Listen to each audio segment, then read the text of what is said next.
And the answer, which seemed simple, lay buried beneath the sand, waiting for 4.5 millennia. The West long imagined the construction of the Giza pyramids through the lens of cruelty. 100,000 enslaved people, cracking whips, bodies broken under the sun of Pharaoh Khufu. This powerful, emotionally charged image, cemented by narratives dating back to Herodotus in the 5th century B.C. and reinforced by Hollywood epics, became the accepted truth for over 2,000 years. But what if the true driving force behind antiquity's greatest architectural feat was not fear, but profound civic devotion? Archaeologist Mark Lehner and his team were not looking for palaces. They meticulously dug through the silt and dust, inch by inch, until they unearthed what official history tried to conceal: the lost village of Heit el-Ghurab. There, the evidence was startling, dismantling the narrative of chains and bondage. The animal bones recovered suggest these specialized laborers consumed, on average, 4,000 pounds of beef and mutton daily, a diet reserved only for the Egyptian elite, never for slaves. Slowly, the deeply ingrained myth crumbled under the weight of forensic science. The tombs found were not mass graves, but honorable burials, equipped with supplies for the afterlife and clear evidence of advanced medical treatments. The work at the pyramids was not a death sentence. It was a sacred, temporary civic contract. And this day, the discovery of this village did not just rewrite Egyptian history. It forced us to question: if the greatest monument on earth was built by respect and not servitude, what else has history taught us incorrectly? If the greatest monument on earth was built by respect and not servitude, then we must confront the foundational lie that has colored our understanding of history for millennia. For nearly 2,500 years, the common wisdom held fast. The Great Pyramid of Giza, the largest single building ever constructed by human hands, was a monument to tyranny. It was the ultimate demonstration of pharaonic power, achieved through brutal, merciless slavery. This image was codified by the Greek historian Herodotus in the 5th century BC, long after the construction, who claimed Pharaoh Khufu forced 100,000 men to labor in 3-month shifts, suffering untold misery. Herodotus's account, written 2 millennia after the pyramid builders laid their tools down, was the ultimate piece of historical misinformation. Yet it became the Gospel of Giza. This narrative metastasized. It was reinforced by the Book of Exodus and cemented in the 20th century by Hollywood epics like The 10 Commandments, painting a vivid, indelible picture of starving masses dragging colossal stones under the whips of overseers. This myth, despite being chronologically suspect, the pyramids were built centuries before the commonly accepted dates for the biblical Exodus, became historical fact in the public consciousness, serving as a universal symbol of oppression. But reality defied the simple cruelty of the myth.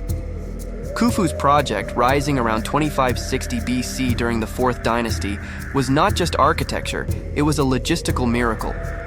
Imagine moving 2.3 million stone blocks, some weighing upwards of 15 tons, over a period of perhaps 20 years. That requires extreme precision, mathematical mastery, engineering genius, and, critically, organization on a staggering scale. This wasn't a punishment detail. It was the largest state-sponsored infrastructure project the world had ever seen, requiring a sophisticated, specialized society. This complexity cast a long shadow of doubt on the slave narrative. If the builders were truly slaves, how did they maintain the unparalleled quality control necessary for the structure to stand for 4,500 years? Enter the late 20th century. While the world still believed in the whip and the chain, 2 men, archaeologist Mark Lehner and Egyptologist Zahi Hawass, dared to ask the forbidden question: where did the builders actually live? If 100,000 slaves toiled here, where were their massive slums, the mass graves associated with such misery? Lehner, applying modern archaeological techniques, spent decades meticulously mapping the Giza Plateau. His calculations suggested the actual constant workforce needed was not 100,000, but perhaps 20,000 to 30,000 highly skilled permanent workers, supported by a rotating seasonal labor force of 4,000 to 5,000 men. This ratio alone hinted at specialization and social planning. not indiscriminate servitude. It was the search for infrastructure, the bakeries, the barracks, the administrative hubs, that led them to a desolate patch of sand and rock on the plateau's southern edge, known locally as Heit el-Ghurab, the Wall of the Crow. What they began to uncover wasn't the squalor of slave housing, but rather the remnants of a highly organized, dedicated community. If the pyramid builders were slaves, their dwellings should be crude, their diet starvation level, and their burials hasty and unmarked. But the faint lines in the sand, dated precisely to the 4th dynasty, told a different story. A story of monumental consumption. Data analysis of the surrounding infrastructure suggests that feeding this workforce required providing daily rations equivalent to 4,000 pounds of beef and thousands of gallons of beer. A diet far exceeding that of average Egyptian peasants, comparable even to the diet of the administrative elite. This was not the sustenance of the oppressed. It was the strategic fuel of a highly valued, mobilized labor force.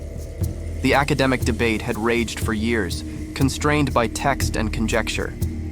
But now, buried under the shifting sands near the monumental shadow of Khufu's vision, lay physical, undeniable proof.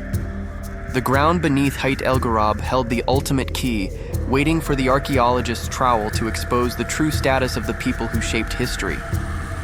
The stage was set, not just for an excavation, but for the definitive reversal of history's greatest misconception.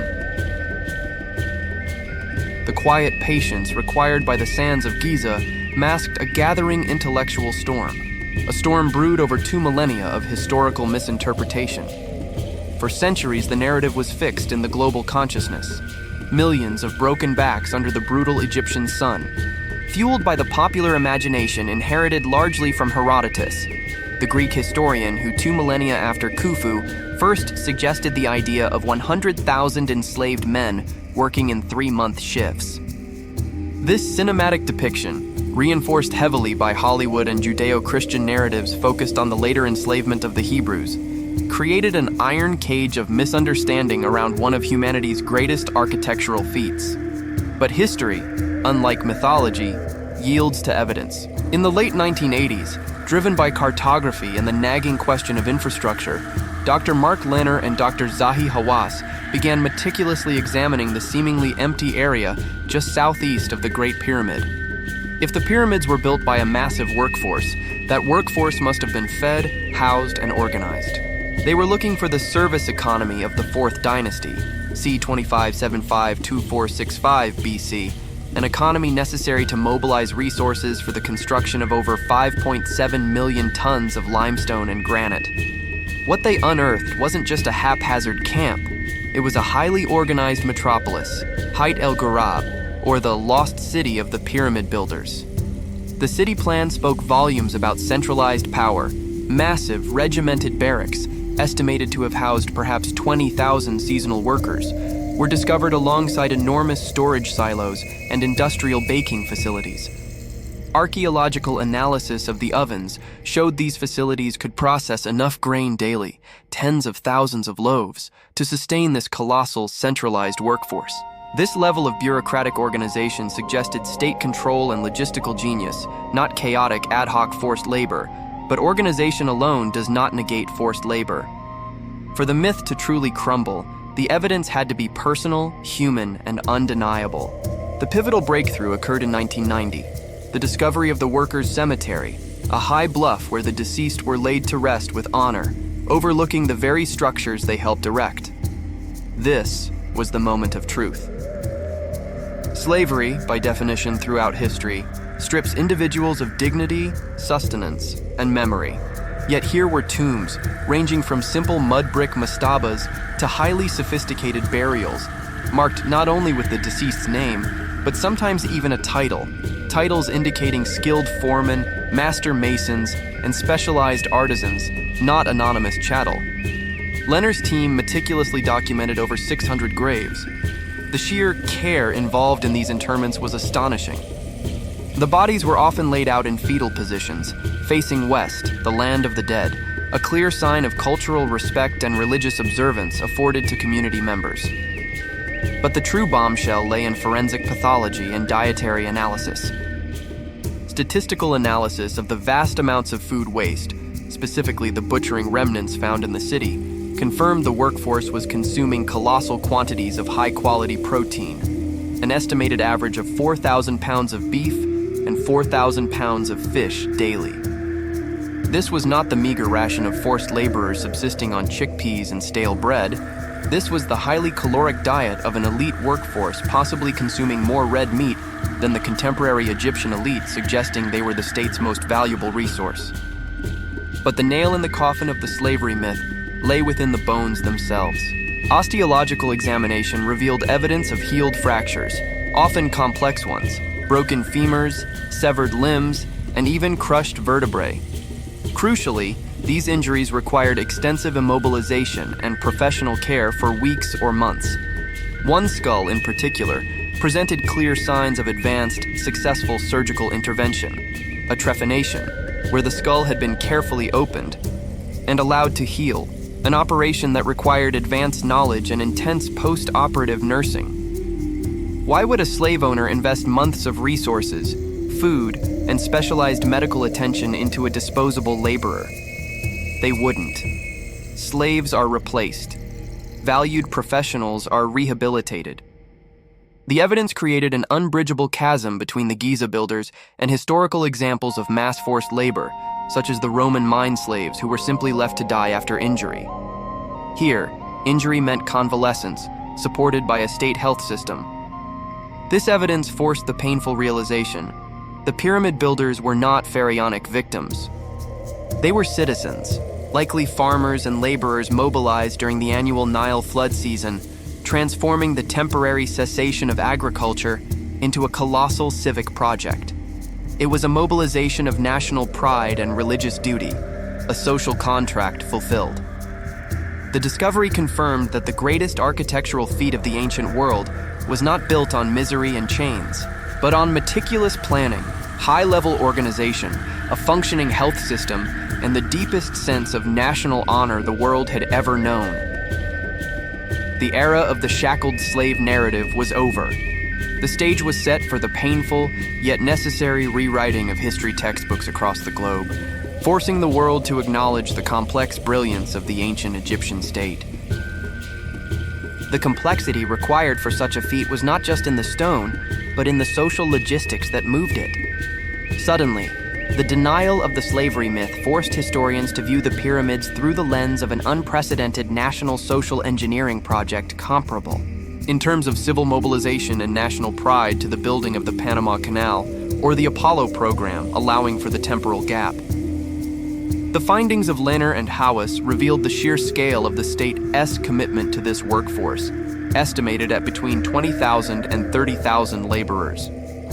In Heit el-Ghurab, the storage facilities proved that the Egyptian state invested astronomical resources in feeding its workers.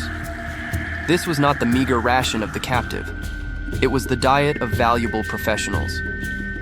Analysis of animal bones suggests that, at the peak of construction, up to 4,000 pounds of meat, beef, and goat were consumed daily. This is not a slave's menu. It is a high-protein subsidy, superior to what most Egyptian peasants would ever taste, a salary delivered in the form of nutrition. The respect extended beyond sustenance. The workers' cemetery, far from being a mass grave, contained tombs with honors, artifacts, and, crucially, evidence of advanced medicine. We found the remains of a man with a successfully amputated leg and a woman who underwent complex skull surgery. These individuals survived their procedures, indicating intensive care and the dedication of specialized doctors. For the ancient Egyptian state, a life was valuable, even one dedicated to construction. A chained, disposable slave would never receive such a medical investment. They would simply be replaced. This crucial difference defines the ancient Egyptian state as a highly organized bureaucratic entity capable of monumental peacetime projects, unlike the forced cruelty often employed by later empires, such as the Roman use of chattel slavery in mines. The work at Giza was not chattel slavery. It was corvée labor, a form of civic duty or taxation, often performed during the annual Nile inundation when farming was impossible. It was a structured contribution to the national identity, fulfilling the pharaoh's mandate as the divine intermediary. Yet, The myth of slavery, cemented by the historian Herodotus centuries after the fact and perpetuated by cinema, served a potent purpose. It simplified the unattainable.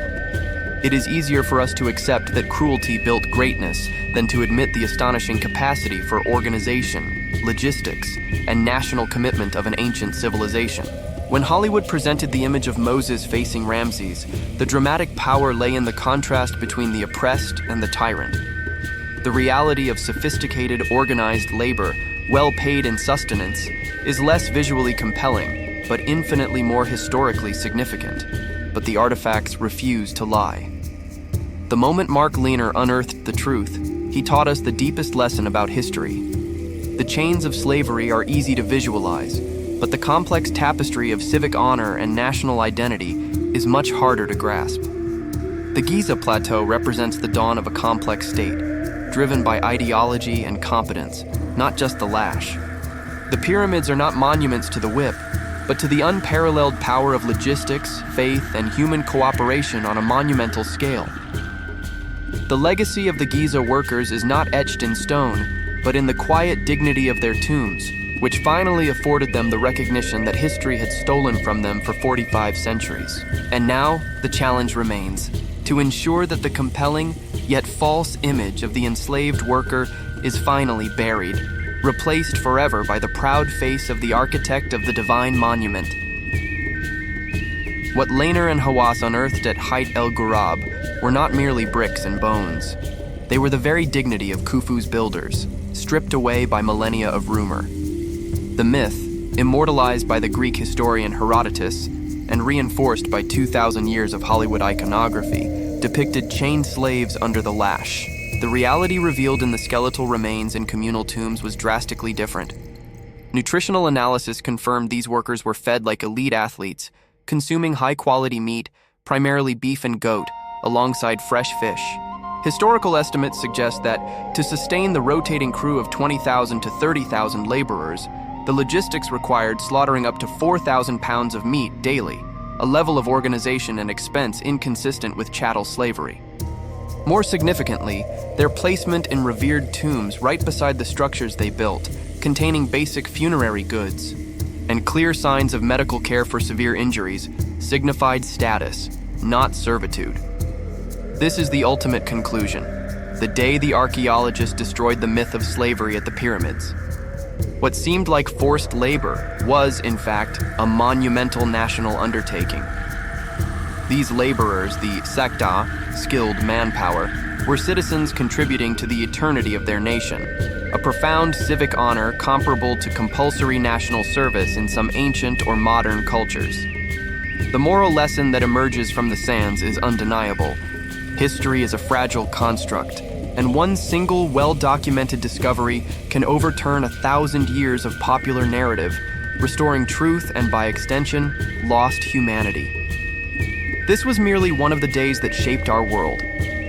To ensure you don't miss the next impactful historical event we uncover here on the channel, subscribe now to The Day That Changed Everything and hit the notification bell. What other day would you like to see featured? Comment below.